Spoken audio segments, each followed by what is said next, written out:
Now, let's look at the spread of Christianity across the Roman Empire and its impact upon the Roman Empire. Christianity began spreading rapidly across the Roman Empire. At first, the gospel was embraced by some 3,000 Jews on the day of Pentecost, and we see this in Acts 2. But it was understood to be another Jewish sect of, by, and for Jews for the most part. Those 3,000 people were all Jewish believers or Jewish people who had come back home to celebrate in the Feast of Pentecost and heard Peter preach. And so when they heard the gospel, they believed that Jesus was the Messiah, and they believed that he had resurrected from the dead. But they still don't see this as being something that should get outside of its Jewish borders, okay? They still see it as a Jewish thing.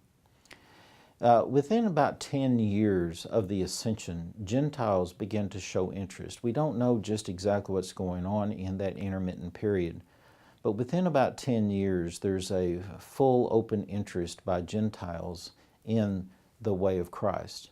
Eventually, the Apostle Paul will come to lead missionaries, and he will be the lead missionary to these Gentiles. He calls himself the Apostle to the Gentiles. Now, the core message of the gospel, of course, that is preached by Paul and by the other apostles and by Jesus himself was that we are all separated from God by sin, and that Jesus has come to open that way, to repair that rift between us and God. And so we can come to God through Christ's work for us, that he has purchased our salvation by purchasing our forgiveness and making a way for us to be reunited with God. And so we have to believe in Christ to do this, put our full faith and trust in Christ. That's what that means.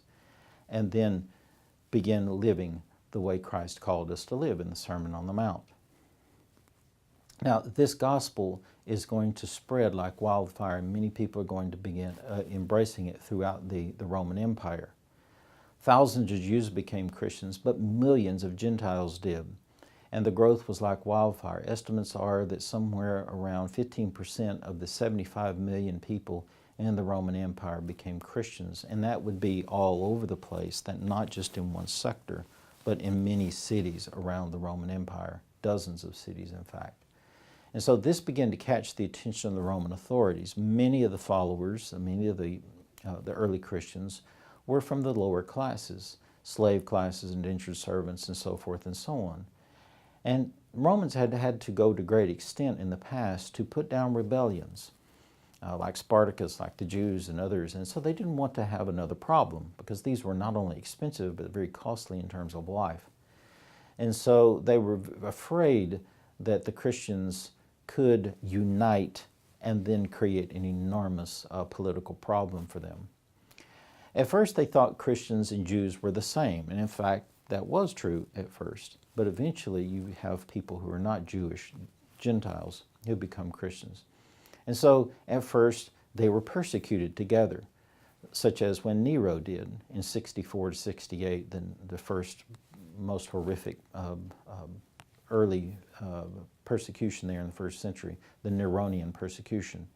And so this is where Peter and Paul are both traditionally said to have died on the same day during Nero's persecution. But soon Christians, Romans, and Jews would all begin to understand that Christianity was its own thing, that it was not Judaism anymore, that it was distinct. And of course, Paul would be one of the ones who would make that clearest in his teachings, in his epistles.